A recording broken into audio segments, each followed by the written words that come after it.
Welcome to the Super Sentai Brothers. This is episode 49 of A View to a Kakuranger, the internet's best and only podcast dedicated to Ninja Sentai Kakuranger. Every week we watch an episode of the show, we share our thoughts with you, the listener. My name is Matt J. With me as always is my co-host and brother Dave. Dave, got a quick question for you, bud. Yeah, what's up? How you doing today? Kind of tired, ain't gonna lie. Beth was... yeah, well... You know how Beth works as a doula? Yeah. So she was at a birth yesterday from 7 a.m. on Saturday to 3:30 a.m. on Sunday. Yowza dowza. Yeah, so she was crazy busy. So I was soloing the twins all day. And there is, Matt, I don't think this is something that you would know, but anybody out there who has kids, maybe you know about something called the 9-month sleep regression. And what that is that your baby sleeps super, super well until they hit 9 months, and then when they hit 9 months, they start sleeping like newborns again, and it's very, very bad. Oh, wow. And yeah, and they slept very poorly, and I was doing it by myself, which is very tiring. But her client did well, and that baby is happy and healthy, and mom is cool. So, you know, worth it. All right. That's your that's your heartfelt, heartwarming news of the day. Dave, speaking also, of the things weather's that are great. heartwarming, today we are watching episode 49 of Ninja Sentai Kakuranger. It is called Suddenly Poor. That was a really good lead-in because it is a very heartwarming episode. It is. I kind of forgot it was a heartwarming episode when I decided to go with that transition, but it worked out super well because this is a heartwarming episode. But Dave, before we get to talking about that, we need to talk about 5 other things. Dave, shining in the heavens, there are 5 stars. What is our first star of the week? Our first star of the week, Matt, is that you have joined the collective in a more full way than you had previously. Now, to which collective do you refer? The Apple Collective, Matt. I think you're part of the Borg now, is how that works. Hey, listen, man, you know, when you join the Borg, you get like cool superpowers and like robot arms and stuff, and everybody loves that. Well, that's true. That's true. You have to fly around in a flying cube. You do have to surrender all of your free will to the Borg, so that's not great. Dave, I think what you're forgetting here is that the other option was that I joined the Google Borg. Like, your options are not Borg or no Borg. Your options are choose which Borg you want to be part of. Okay, well, the Mac Borg that you've joined is the sleeker of the two Borgs, so maybe Google is the Borg, and you would be... Dave, if we're talking about sleek Borgs, I've gone full 7 of 9 over here. Anyway, let me actually tell you what I did. I bought a new laptop, guys. Yeah. I had been using the same laptop since we started doing this podcast. I actually got it as a hand-me-down from producer Mark because I needed a machine that could, like, run Audacity and Skype, and my previous computer was... like, previous to that, was an old netbook. Remember netbooks, Dave? For people who, like, couldn't afford, like, real laptops, but Chromebooks weren't around yet? Oh, yeah. Pre-Chromebooks. Yeah. So I had one of those, and just, like, it had stopped working. So I got this hand-me-down laptop from Mark a couple of years ago. But it's been 3 years, and I was running into this problem where, first of all, every time I turned it on, it wanted to run, like, an hour's worth of updates. Because at some point, against my will, I think I mentioned this on the show, it had upgraded itself to Windows 10, but that machine was never intended to run Windows 10. Dude, that is, that drives me crazy. And so there was like an hour's worth of updates that needed to happen every time I turned it on. And then the machine had gotten so loud, like the fan in the machine was working so hard to try to keep it cool that you could hear my laptop on the mic while we were recording sometimes. Like, Mark had to take that sound out so that you didn't hear the whirring of the machine. Well, no, I'm glad that you have managed to pick that up. Yeah, because you're really now, kind of at this point, you're basically an Apple dude. I never really meant to be an Apple dude. When I got a smartphone a couple of years ago, for the first time, I got an iPhone just because, like, I liked the sort of UI a little more. Yeah. And then a few years after that, I bought a secondhand, like, last generation Apple TV from a friend of the show, Bill. And I realized then, like, oh, these two things plug into each other in, like, new and interesting and fun ways. And then after that, I feel like it was just kind of a matter of time until, like, my old laptop had sort of fully died and I needed to get a new one. And now all of my stuff works together. Like, I can text you from my computer, Dave. It's very weird. No, What's you know, also man. weird? No, I'm sorry. Go ahead. No. I was just saying, like, while fully recognizing that is a thing that is very cool, I just, like, I don't dig Apple stuff. Well, I mean, you have never used the Apple stuff. Like, you went in on a different infrastructure. Well, which I think mean, is, like, equal but opposite. Well, not opposite. Opposite in some weird ways, actually. Like, ways that as I'm using this laptop, I'm like, oh, I'm so used to using a PC that when I run into things that are just, like, small, seemingly needless differences, it kind of infuriates me. Like the little cluster of buttons to either, like, minimize, restore, or close a window are on the top left of everything. Why would you even do that? I have no idea. And what the answer probably is that's what they did in, like, the 80s, and it's always been that way, but I've never used it. Right.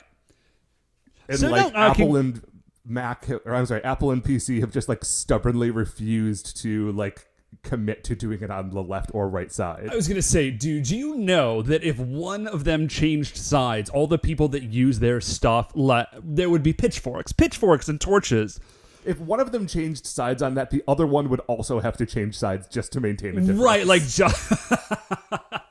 just to make sure that they were still different. But yeah, no, it's very exciting. This computer, like, works and stuff, and I'm very happy to have it. Oh, I love it when stuff works. I know. We will actually... Okay, we're going to talk about that later when we hit the actual episode. But in the meantime, Dave, what is our second star of the week? So our second star of the week, Matt, is the Inhumans. Okay. I've got, like, You talking about Black Bolt? Yeah. Blackagar and Boltagon? specifically, I will never not love that is his actual name. You're talking about their giant teleporting dog? Well, yeah, I am talking about all those things, man. Specifically in the context of the TV show, and I've got it. Okay, I got a tiny rant. Wait, sound the klaxon here, dudes. It is time for one of Dave's classic rants. Do I have classic rants? I don't feel like I rant that much. You don't, Dave. I'm just... Okay, thank goodness. No. I just wanted to make... You, Dave, do not rant about comic books on the internet that much. The sort of like, dude on the internet does rant about comic books a lot, though. So okay, listen, I recognize that. Although here is the only thing I will say in my defense is this is not really a comic book rant so much as it is an English teacher rant. Okay. So follow me. Here's the biggest thing. Aside from the fact that the internet seems to be, like, super delighted that this show doesn't actually look super amazing and are just like, oh, can't wait to dance on the Marvel's failure, which is a weird attitude to have about things that are being made for you, very specific demographic. Mm-hmm. But aside from that, I'm reading a lot of stuff on the internet that is talking about how the Inhumans, and I've seen not just one person say this, like, oh, the Inhumans are just like mutants, but Marvel can't use mutants because it's, like, owned by Fox, right? Right. Like the television and movie rights to mutants are owned exactly. by Fox. Marvel obviously can use mutants in their comic books, but, like, yes, as far as, like, cinematic stuff goes, they're not allowed to use it. And people are saying, like, oh, this is just, like, a weird tie-in for mutants because they can't do mutants, blah, blah, blah. Which is wrong. And not just from, like, a comic book perspective, like, canonicity style, like, no, they're, like, different groups of people and they have powers for different reasons, which is true. Sure. But that's not... Because, like, in Agents of S.H.I.E.L.D., there has been a lot of ways in which, like, the Inhumans have stood in for mutants because they couldn't use mutants. Right. And I recognize that. But this show isn't about random Inhumans that are scattered out like in the world. Right. It's not about the concept of like Inhumans. Or sorry, Inhumans. Yeah, this is not just about Inhumans like scattered out in the world. This is about the Inhuman royal family. Right. Like it is specifically about like Black Bolt and Medusa and Triton and all those dudes. Right. And from a narrative perspective, like from a literary perspective, I guess, for lack of a better term, they're totally different. Because mutants, guys, let me just sorry if this sounds a little like teachery, sometimes it's hard to turn it off. Mutants, there's stories about racism because they are just people who are out in the world who are different and other from everybody else. But here's the key thing is that mutants just exist in the world. Out among standard people, all of a sudden there's mutants who are right. not understood and hated and feared. You know the tagline. The huge difference is that the Inhuman royal family takes place on Atalan, which is their home city.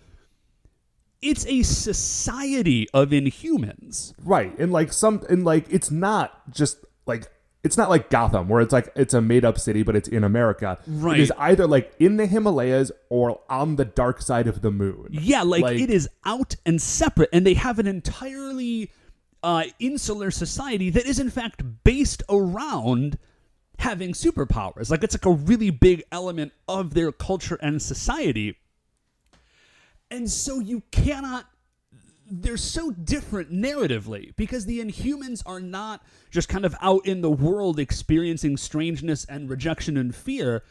They're just living their lives, and they've got a whole society, and you can't tell the same stories because they're not the same group dynamics as they relate to the larger outside world. Inhumans, they might get tossed into the outside world, but they are not having an experience Inhumans have an experience where they're tossed into the outside world, but they do not interact with that in the same way as a mutant does, because a mutant understands on some fundamental level that they are different and other, whereas an Inhuman is I don't know what your guys' problem is, but have superpowers. I have superpowers and I'm great and amazing.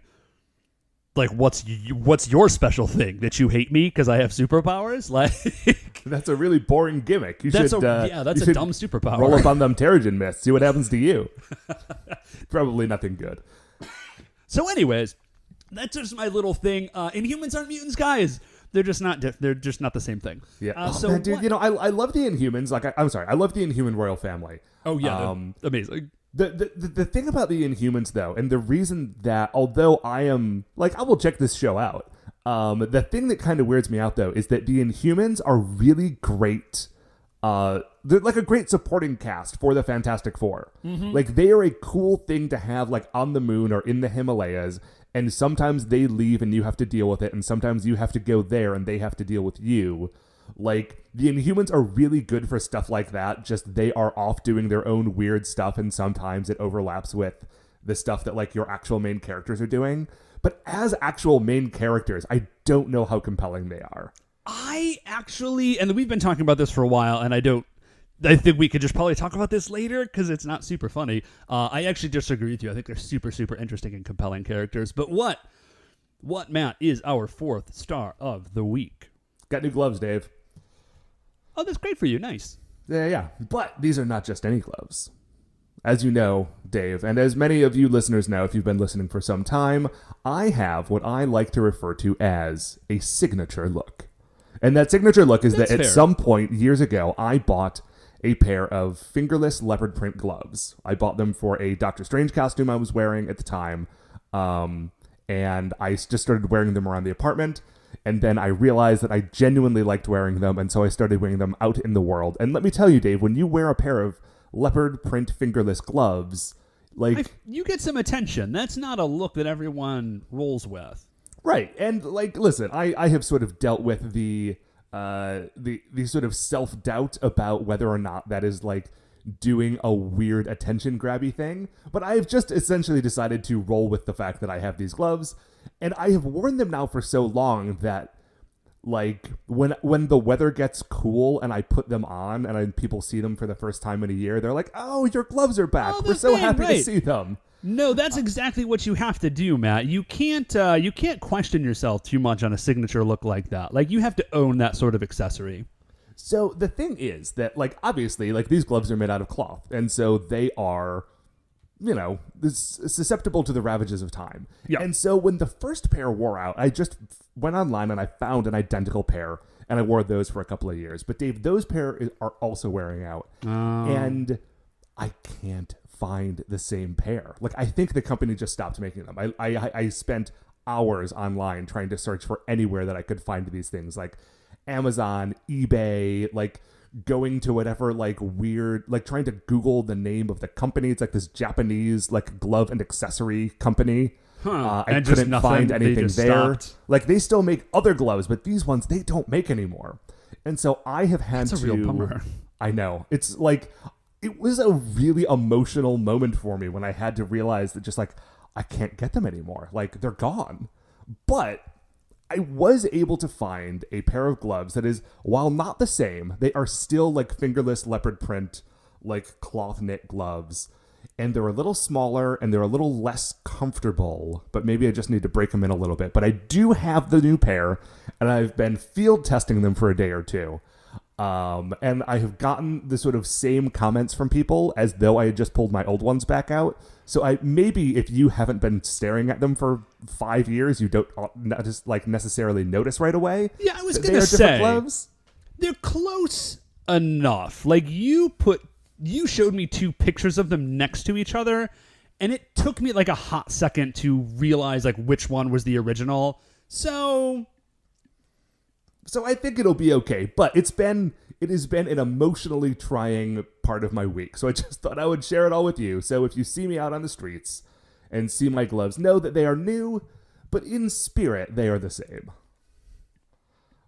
Dave, then what is our, where are we? 4th star of the week? Sure. Just real quickly, it's fall. We're getting into fall, which is very exciting. And the specific exciting thing about this is that I got my first cider of the year yesterday, Matt. Oh, I know you love a cider. I am. I'm kind of an apple cider fiend. I don't drink as much of it as I used to because it's super sugary. But I'm kind of an apple cider fiend. Like, I just love it so much. And you can... Okay, listen, here's the deal. You can get cider all year round. Oh, sure. But it's not the same. Like, it's different in the fall, and I feel like you can tell. At least I can tell. Maybe it's just a thing I've created in my mind that I can tell the difference, but I feel like I can't tell the difference. So I got my first cider of the year. Now, I do know a guy that does unpasteurized cider, like raw cider, and it gets sort of like vinegary and fizzy pretty quickly. And that's the real deal. I'm waiting for him to get some production going. You know, I will tell you, Dave, I love apple cider, and I love like a hard cider, especially like a dry. Mm-hmm. Yeah. You know, which is, I feel like the thing that you're describing, that sort of unpasteurized, sort of like fizzy, semi-fermented stuff, is like halfway in between those two. And it is exactly. I do not like it. Oh no! No, oh, like man, that's like my favorite. Like, I will get cider and let it sit for a week to get it to that. I know. And listen, I want you to know that I respect your decision. It's just not for me. I want something on. I'm very black and white on my cider, Dave. I want it soft or hard, and like ne'er the two shall meet. Actually, speaking of drinks, Dave, specifically speaking of alcoholic drinks. Oh, yeah. Yesterday, this is not actually like part of cider or part of this star, I guess, but we're talking about drinks, and it was an interesting thing that happened yesterday. I went to a local bar called the Spotted Owl. And the Spotted Owl is a place that I go like once every 6 months because their drinks are like legitimately amazing, but they are also legitimately $15. I think we've talked about this place before. Yeah. But I like to, treat myself once every, like twice a year or something. Mm-hmm. And we went in yesterday, and they had recently changed the menu. And Dave, it was as though they knew I was going to be coming in. This menu was based and themed around fantasy or history? History. Oh, nice. It was based and themed around the life and death of Cyrus the Great, Emperor of Persia. Wow, that's awfully specific. I know. And the whole menu, like every page of the signature cocktail menu was like titled like chapter 1, like the birth of Cyrus. And there was a quote from Xenophon or Herodotus. And like there was like based on like some stuff from the early life of Cyrus. They'd be like, okay, so like here's a drink sort of like using these components. Was it like Mediterranean ingredients, or was it? Yeah, sort of. Because the thing was that originally they had wanted to do like a Silk Road themed menu, and they were trying to find a sort of a slice of time where a bunch of specific sorts of ingredients would have all been going through the Silk Road at the same time, but they weren't. But they weren't able to quite make that happen because there was a lot of like it didn't historically overlap super well. And so instead they just sort of like landed on Cyrus and sort of went from there. So I got this drink that was ultimately sort of a martini because it was mostly gin based, but instead of using vermouth, which is of course a fortified wine, they just used like a dry white wine and then added other things to sort of fortify it. So there was like saffron water and orange bitters and like salt and cinnamon and like all sorts of like weird, crazy flavors. And instead of an olive, there was a champagne pickled almond. Like this drink was buck wild. It was amazing. Dude, and like it sounds like there's a lot of flavors in that. Like that sounds like a crazy, overwhelming flavor profile. But like it was put together in such a way that it was like very like there was obviously like layers to it, but like it was very like harmonious and enjoyable. Yeah, harmonious. Like it didn't just like kick you in the teeth. I generally scoff when someone uses the phrase mixologist. Yeah, me too. But like it's kind of laughable, right? Yeah, but at that point, I feel like you've got a pretty decent claim. Matt, this is crazy. Something just hit my desk. I've got some breaking news. Breaking news, is it? Yeah, Matt, it's Baby Watch.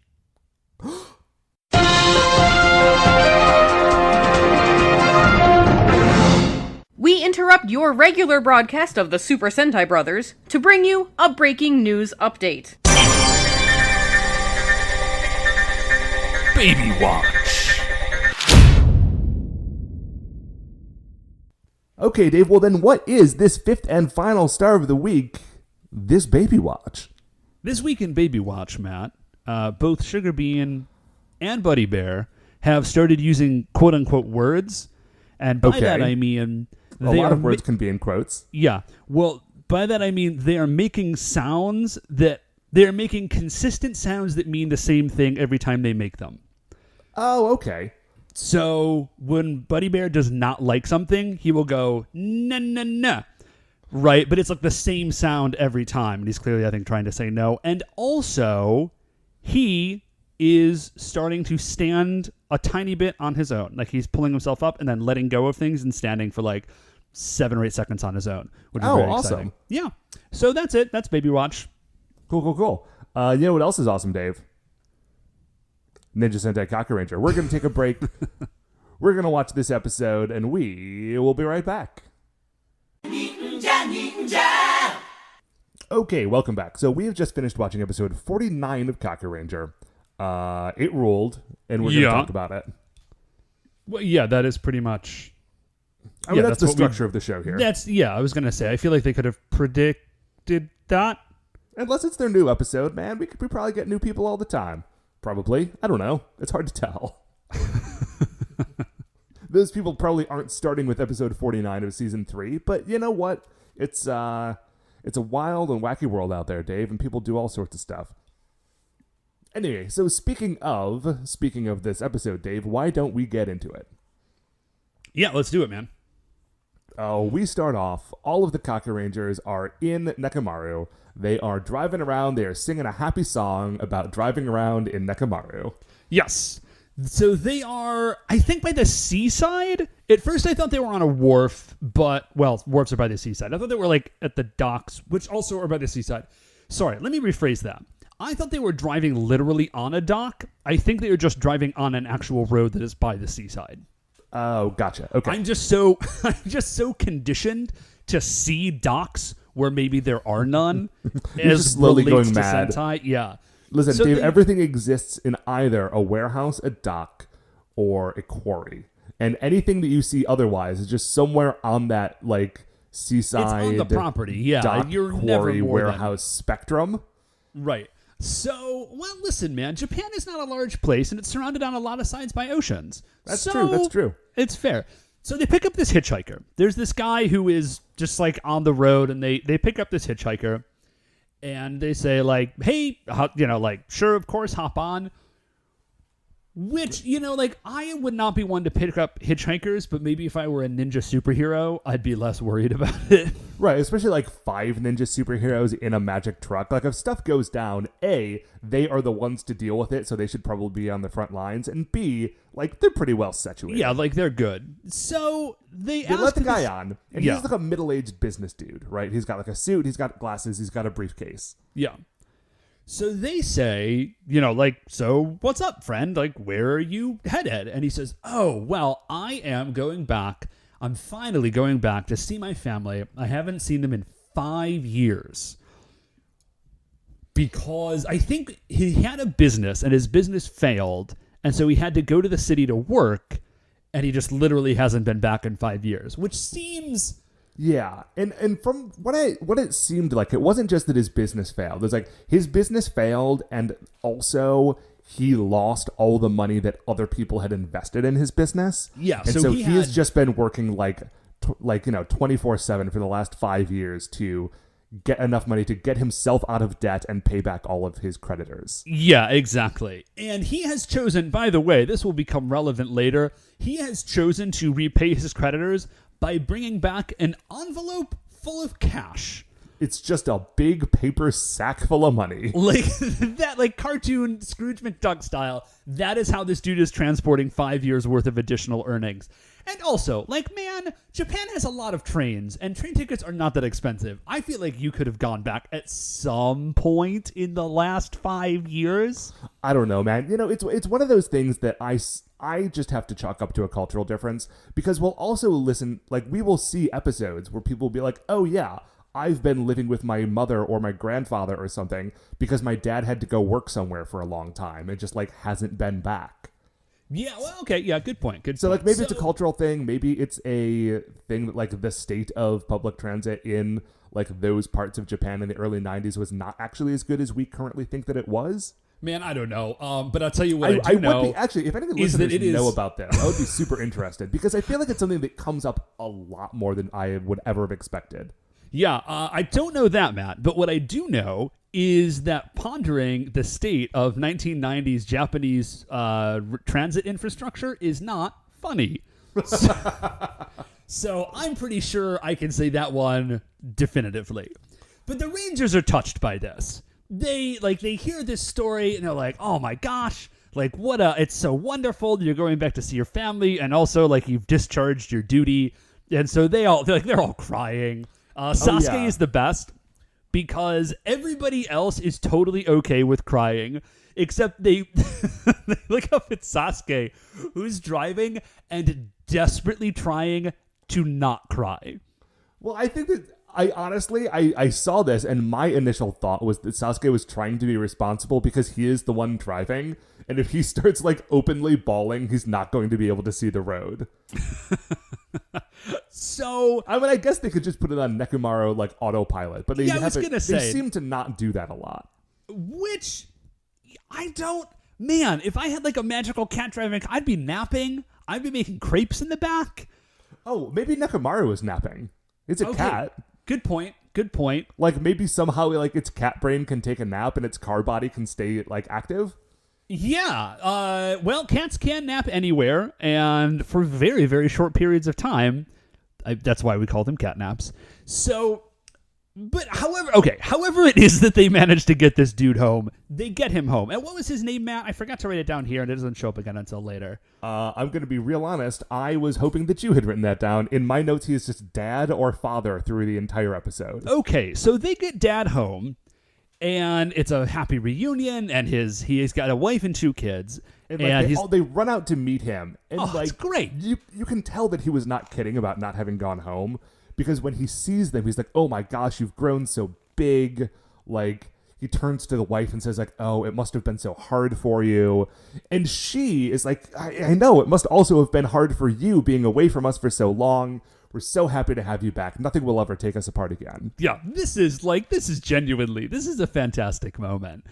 And then we get another great moment where the Rangers are all looking at it, and then I forget who it is, but they turn to Tsuruhime and they're like, "Tsuruhime, you and your dad are next. Like, we're going to get you guys back together. This is going to be rad." So they dip. Right, because like so far as they know, this is not a Kakuranger responsibility. This was just a like hitchhiker drop-off this responsibility. Is just a decent human being responsibility. I say, even though I am on record as saying that I would not pick up hitchhikers. So they drive away, and we cut away to this week's yokai, who is creepy looking. Yeah, okay. So his name is Binbogami, and he is an evil clown fox goblin.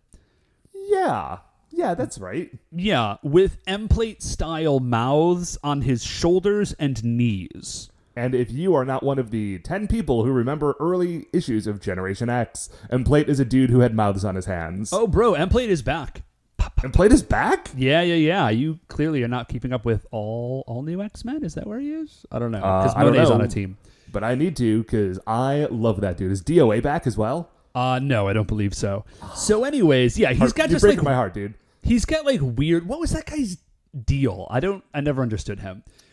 He used those hands to like... No, I'm sorry. M-plate, I get. I was asking about DOA. Oh, no, he was just this little dude. He was this little gray dude with a funny little hat that said DOA on it. I don't know. So anyways, Binbogami has like fanged mouths on his shoulders and knees, which looks weird. I guess if you were to get in like a fist fight with someone, those would be good places to have, because like someone's going to grab your shoulder and then they're going to get fanged. Yeah. He's also wearing sort of like a ringmaster jacket sort of thing. It's not red, but it's that yellow. cut Yeah. of jacket. Yeah, he's an evil clown fox goblin. Honestly, he gave me vibes of like early Chuck E. Cheese. Okay. I don't know why, man. Maybe it's because I used to work at Chuck E. Cheese, and so I just sort of like see him everywhere. I was gonna say, I feel like you have a different relationship with Chuck E. Cheese than like the vast majority of people. I think it was the snout and like the tie and jacket.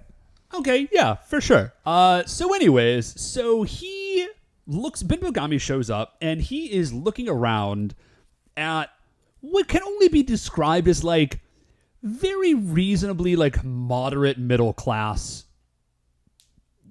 semi-rural Japan. Oh yeah, like when the Kakurangers dropped this dude off, like it was at an apartment building. Which, listen, I live in an apartment. Apartments can be great, but like, you know, this is not some beautiful home. Like, this is not Tsuruhime's house. The key here is that nobody that is in this area is living a life of fantastic luxury. And Binbogami starts going on about like how they spend all their money. Like, I think Binbogami just disapproves of the bourgeoisie. Well, maybe what he says is, even though the economy is failing, humans are still craving luxury, and this is unacceptable. Like, they've already got everything they need. Like, I'm gonna take it all away from them. Yeah, so he's got this two-sided staff, and he like spins it around, and he hits one side of it on the ground, and he yells, Binbogami Pour Beam.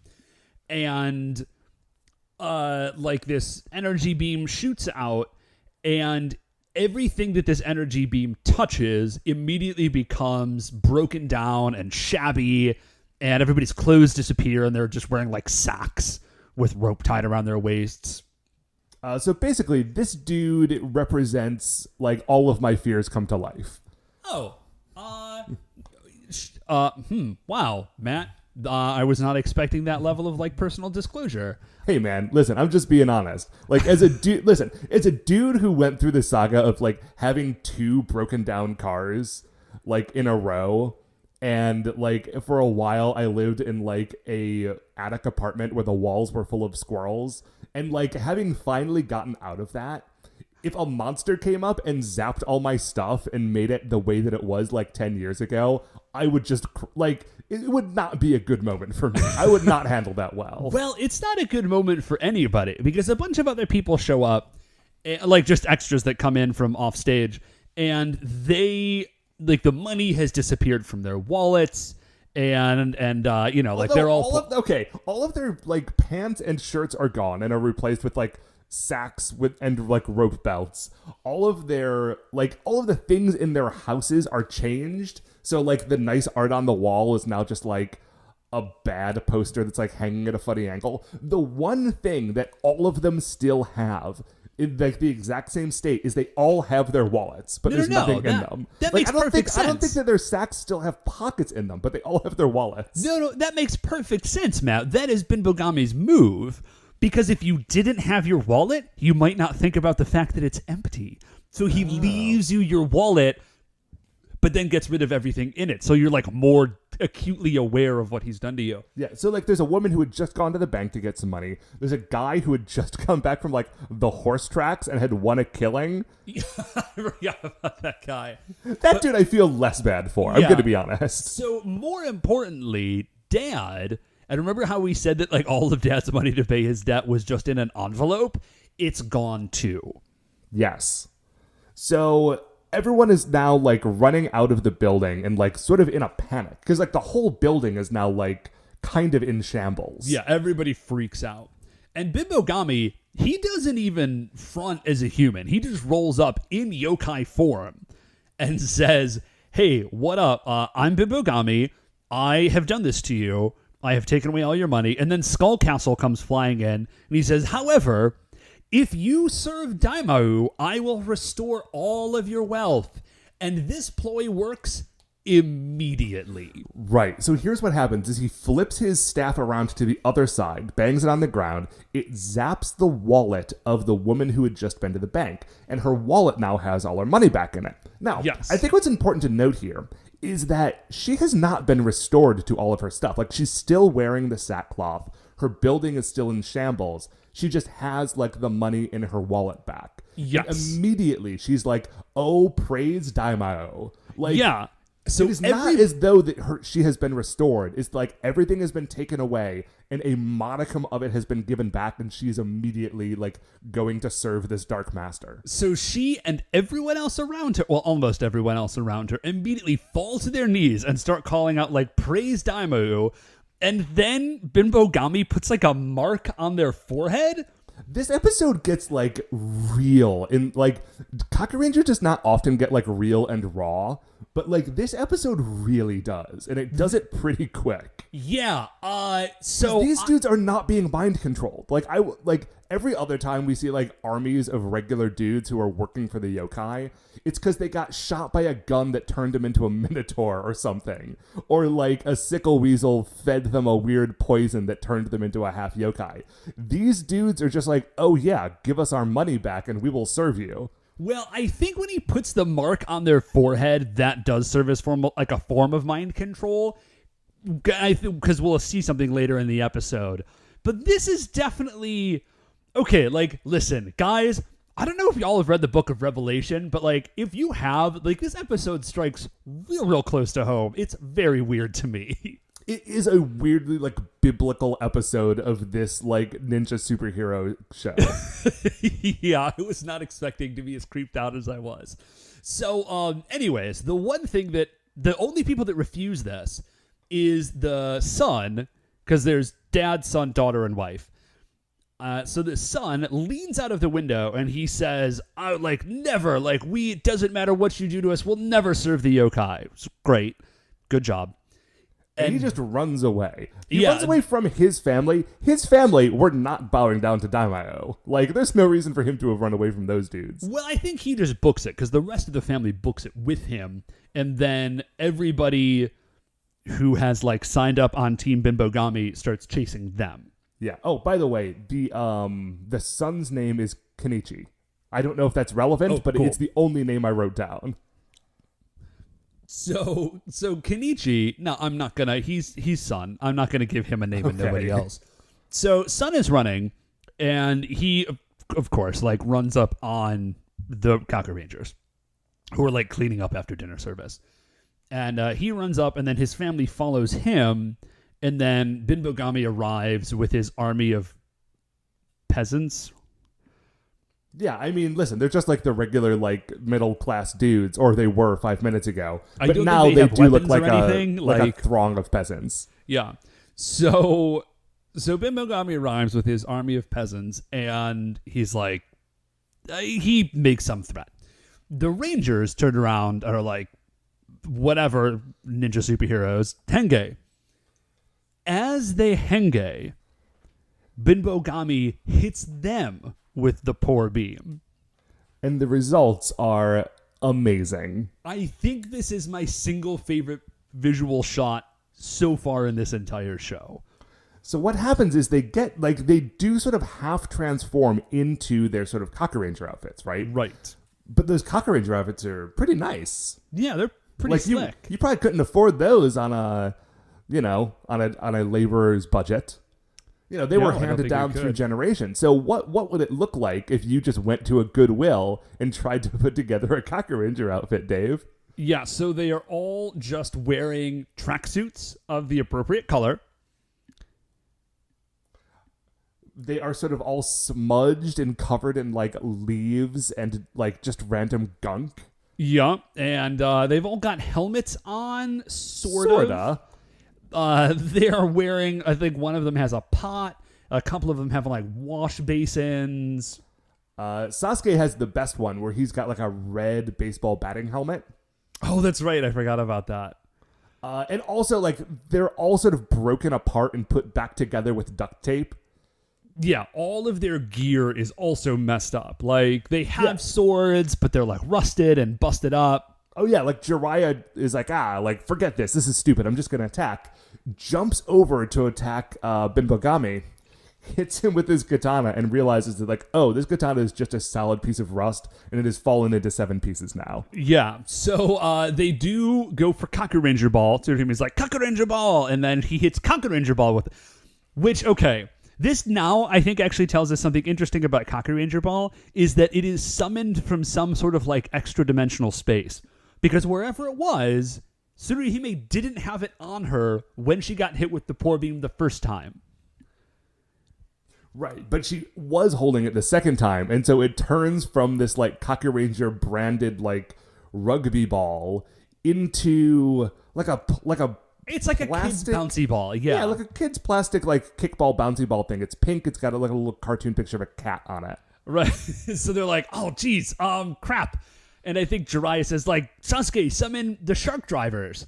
So Which they we have summon... not seen in ages. Yeah. So I am pretty sure that this episode comes up just before some big toy buying thing, because they hit everything in this episode. So they summon the shark drivers, that just like, like Ninpo summoning shark driver. And then they all jump on the shark drivers. And so if it's been a while since you've seen the shark drivers, there are 3 motorcycles, all sort of shark themed. Yeah. There's a red one, a blue one, and a yellow one. Yeah, and the blue one and yellow ones have little, like, they're not exactly sidecars because you don't sit in them. Yeah, they're like if a sidecar was a platform that someone could, like, crouch on and, like, jump off and on. It's a ninja sidecar. It's for ninja-ing. Yeah. Yeah. So then the shark driver... Oh, and then they, like, form together and make a ramp, and then the red shark driver, like, launches off and just crashes into bad guys. Yeah, Shark Driver rules. So I miss that thing. I don't know why we didn't see it more often. Why did we get Kakuranger Ball so many times and not the Shark Driver? Man, I don't know. That's a really good question, actually, because Shark Driver is a million times cooler than Kakuranger Ball.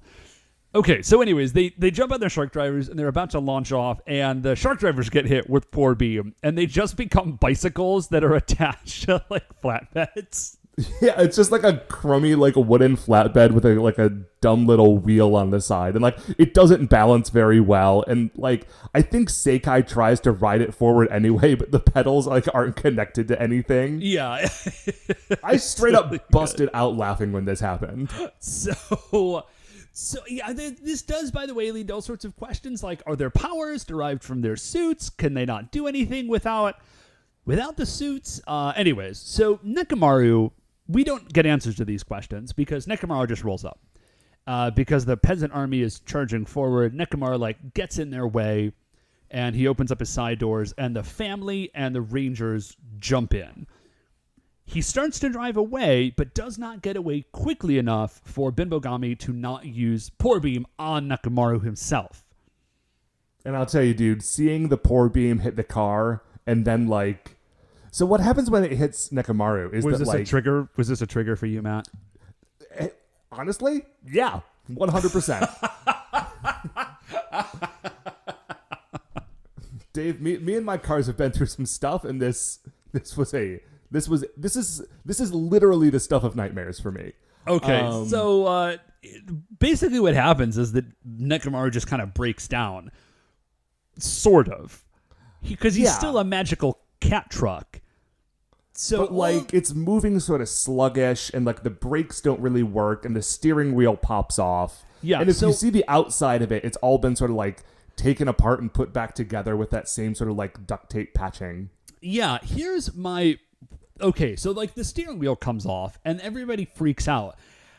Nekomaru drive himself all the time. He literally was driving himself 30 seconds ago. Why does it matter that the steering wheel is gone? I feel like if I knew the answer to that, it would mean that I knew the answer to a lot of other stuff, you know? There's a bunch of other the windshield could have fallen out, and they could have gotten hit in the face with bugs, or lose a wheel or something. But anyways, okay. So the family, as they're driving, the family, except for Dad, kind of falls out the back of Nekomaru. Right, because the back of Nekomaru is no longer held together super well, and so the door that goes into the back, because it's like a little bus, so it's got a door going out the back, that just sort of pops open, and the mom and two kids fall out the back. Yes. They are immediately the yokai and Dorodoros run up on the family immediately and capture them. Well, I mean, yeah, they're pretty, because they were, pretty close anyways. Yeah. But, they are running... Okay, I say they are running very quickly. They are running at a regular speed, and the speed of the, film has been, cranked up or down, whichever way means that it looks like they're moving faster. Yeah, either way. Despite this, Nekomaru is continuing to drive, but this is where we find out that and it got no brakes. Yeah, this is where we find out that the brakes don't work. Because it is about to crash into another semi-truck or something. Right at this moment, Ninja Man arrives. Hooray. So Ninja Man does the classic hero in front of a car stop where he sort of puts his arms out and then slides backwards on his heels. You know the move. Yeah. And it stops right before they crash into the other truck. And all the Kakurangers oh man, Ninja Man, great as always. Great job. Dad, of course, is freaking out. Very reasonably. Sure, I mean, his family did just fall out of the back of a recently ruined magical cat truck. Yeah, I'm sure that he is having a day. So the next scene, we flip away from there. I guess he's just what are we going to do? And the Rangers are we'll help you. So we go from there, and the family is in a cage in a quarry. Surrounded by the, slave peasants. Yeah. So we just, imminent danger. We flash back to the Rangers, and Sasuke is just reading a piece of paper, and the subtitle for this piece of paper just says, written challenge, which is great.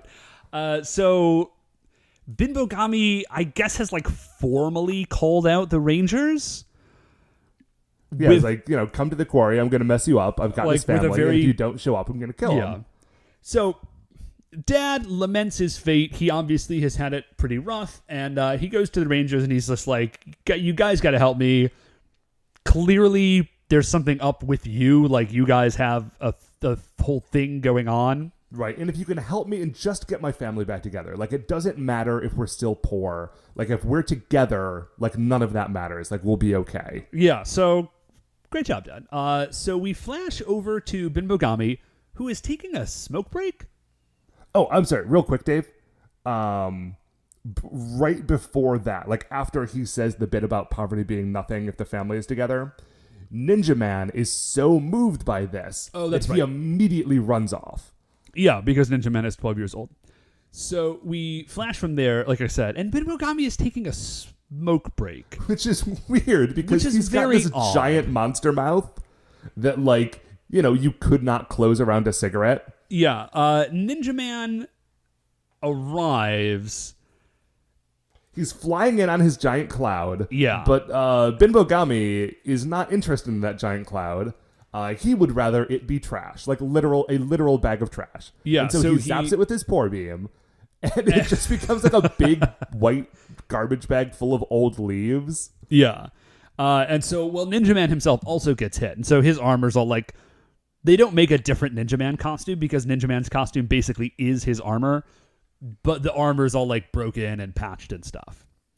So at this point, Ninja Man kind of retreats. He doesn't retreat, but like He the just Rangers, falls. yeah, he just falls, and he wasn't quite close enough because the Rangers catch up to him, and they're like, "We really are not sure what we're gonna do about this." And the dad is sort of despairing, like he's freaking out. Right. And Ninja Man says, like, oh, this is Binbogami. Okay, you know, I remember my masters at one point telling me about Binbogami, and I don't know if this knowledge is going to be useful to you at all, but like I can tell you what I know about the dude. Yeah. So what he says is that Binbogami is it's sort of weird. We get the impression that he used to be a dude. And like everything is like colored weird, so you can like look at it and be like, yes, this is old. And it is weird because the way that Ninja Man describes this story, it's that Binbogami, they say like, oh, he used to be a moneylender. Yes. But it seems as though, like you said, like he wasn't a yokai moneylender initially. Like he became a yokai later. Yeah. Well, I was over at your place the other day, Matt, and I was reading that Night Parade of 100 Demons or something like that. Yeah. And it actually, and I hadn't read the book before, obviously, and it actually seems like a lot of yokai start out as people. Okay. Well, in that case, this would make total sense. Yeah. So like a lot of them show up as people and then, or they start off as people and then something happens. Like, oh, when they die, you know, something about them made them like linger as a yokai or whatever. So what happened was this dude was a moneylender, and he like totally ripped off all the people in his village, and he got super rich while everyone else got super poor. Yeah. And then eventually, like, he's sitting in his house. There's like a Dark Knight Returns moment. Yeah, like he's sitting in his house and he's counting all his money, and all of a sudden, like, the window and doors like burst open, and on the other side are all of the villagers who just shout, die, and then run in on him. Yeah. So So they don't like, kill him, but there's like a riot, and they take all of his money. Yeah, it is a like riches to rags moment for this dude. Riches to riot to rags. And then the old triple R. Gotta watch out for that one. And yeah. so he like wanders the earth as a poor dude, and then when he dies, he becomes Binbogami. Like he claims vengeance on people, like, I'll make everyone poor. Yeah. So we flash back, and so that's kind of like his deal, is that Binbogami wants to be rich. And, he has got this messed up relationship with money. So we flash back to Binbogami, who has, I guess, just been chain smoking, because he drops another cigarette, and we look down at his feet, and this dude has smoked like 2 packs. Yeah, it's a lot. And I have to, okay, now that I'm thinking about it, I have to assume that this is like to mark the passage of time, because previously he had been smoking 1, and now, if it takes, probably 5 minutes or something to smoke a cigarette? Yeah, like 5 or 6 minutes. Now he's been waiting an hour. Yeah. Whoa, no, more than that, dude. A lot more than that. But anyways, So he has smoked far too many cigarettes. That's not healthy, Binbogami. And while he is doing this, just money, like coins, start literally raining down on his army of golden peasants. coins. Beautiful golden coins. The peasant army abandons Binbogami immediately and start like scrambling for coins. Like they're all desperately trying to gather up these coins. We cut to the Kakurangers, who are up on the cliff of the quarry with like small treasure chests full of coins. Yeah, just throwing handfuls of them. Yeah. So at first we ask ourselves, where did the Rangers get all of this? Because they did get hit with a poor beam, as did Nekomaru, which is where they store all those stuff. But Binbogami is furious that they are giving money to his army of poor people. You still have poor beam, dude. Just hit all the golden coins with poor beam. But he doesn't want to hit all the golden coins with poor beam, Dave. He wants those golden coins because when he sees all of his poor army scrambling for these gold coins, he has a flashback to there you go. riot originally. And so he runs in. He's like, no, it's my gold. It's my gold. You can't take it. This belongs to me. Yeah, and he has such an intense flashback that not only does he lose his concentration on maintaining the power of the poor beam, but he also reverts to his weird human form from what he looked like in the flashback. Yeah, I gotta be honest, dude. I actually feel super bad for Binbogami because he very clearly, all the other yokai are just monsters, whereas Binbogami just seems like he has a very damaged relationship with part of the world around him, and it's oh, Binbogami, I mean, you're a very, very bad man. I mean, you're a monster, but we could talk it out, dude. We could figure out where. You need to go to counseling. We're going to get you some help, Binbogami. We're not. We are. And the help is that you're going to get punched in the face. Just so hard. So he, like you said, man, he reverts back to his human form. And he drops the keys to the cage where the family is being kept. Right. So somebody grabs those. They free the family. Dad. Okay. And then, like Matt said, he has lost concentration on maintaining the state of poorness for everybody. So everybody flips back to normal, and so now all the civilians run. Right. And then what we find out is that the Rangers, where they got the coins, they didn't. It was a ninja trick. Dude, I love ninja tricks. You know how I feel about ninja tricks, Dave. Yeah, it was Ninpo gold something or other. Fool's gold, yeah. Fool's gold, yeah. And Jiraiya holds up one of the pieces, and it just turns into a leaf, which is some classic fairy stuff. Which is excellent. Yeah, dude. So they made him so greedy that he lost his powers, kind of, because he does immediately get them back again. Because he just turns back into his yokai form, and then they fight.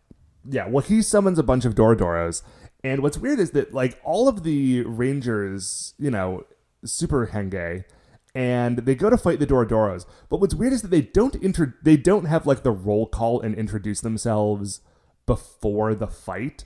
They transform and then they jump into the fight, and you'll see Sasuke fight for a minute, and then he'll finish up beating up a couple of Dorodoros by saying I'm Ninja Red, check me out. Ninja Red, Sasuke. Well, Matt, this is like I said. I am fairly confident that this must be around a toy purchasing time, and they are just reminding all those kiddos of the cool toys that they could buy. Yeah. Because we saw Kakuranger Ball and we saw the Shark Drivers, and each Ranger introduces themselves individually. And then, of course, we see Ninja Man and Samurai Man and Kakure Dai Shogun, or Kakure Dai Shogun, and then Super Samaru, and then also Mateki Shogun. We just see everybody. I don't think we see Super Samaru this episode. Do we not? Oh, no, you're right. We don't see Super Samaru. Well, anyways, we see all the rest of them. Ninja Man did get his own, tagline in the roll call. Oh, yeah, that's right. Ally of Justice, I think he says. Yeah, he said an ally of justice, Ninja Man. It was very cool. So it's mostly just a standard fight, but there is a cool moment where Binbogami shoots the poor beam at, I forget which one of them. Sasuke. But thank you. But Muteki Shogun, well, no, it's when they go giant. Oh, well, this actually happens twice because he tries to shoot them again with the poor beam, but Sasuke reflects it off of his katana and zaps it up into the Flying Skull Castle, and so it hits. Oh, that's right. It hits Taimayo, and Taimayo goes super shabby and poor for a minute, which is awesome. So then we get they do Kakuranger Ball, then they go giant. Everybody goes giant. God Beasts, Kakure Dai Shogun, etc. Binbogami goes to shoot Ninja Man with the poor beam, and Muteki Shogun shows up, and he reflects the beam back to Binbogami. So now Binbogami is poor, which he's super bummed out about that. And like they did not go all out to like make a new poor costume for him because it only shows up for like 3 seconds before they murder this fool. They just sort of like drape some rags over it. Yeah, it's not great. The only bummer is that we do not get Mucheki Shogun yelling Mucheki Shogun is here, which is a moment that I look forward to. So they drop all their finishers. You know, it's like Samurai Rage Bomber, Flaming Shogun Sword, and then Iron Fist Flying God finish, whatever it is. And so Bin Bogami dies, and his dying words are, "I really, really wanted to be wealthy." Which, again, come on, dude. Like, yeah, buddy. Buddy. So let's talk this out. Our final scene is it's pretty short. It's the happy family. They're back together. Like everything is cool. The Rangers dip, and then they're in Nekomaru, and they're just chilling out on to their next adventure. And then, like, dude, next week is episode 50, which means that like it feels like we ought to be hitting the end of this show. Like we ought to be in like those end game episodes, and this does not feel like one of those episodes. Yeah, it was a good not. episode. Well, there's like 4 more episodes after. Listen, we'll talk about like the weird pacing of this show in a wrap up episode because it is strange and weird, and it gives the show like a weird vibe. But speaking of our next great adventure, Matt, let's roll over to the Creature Royale. Oh yeah, see how Binbogami face is. And if you were wondering, yes, I have been struggling the whole episode to not call him Bingo Mommy. So, okay, so I dig his look is weird, but it is at least interesting. It's like it is effectively spooky. Yeah, his like a lot of times things look like they are like meant to look scary and they actually don't. Like this dude actually has a creepy look. Yeah, he for sure. So he's got a very weird look.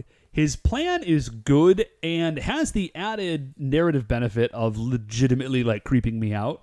Mm-hmm. So I say like he gets big points for his plan.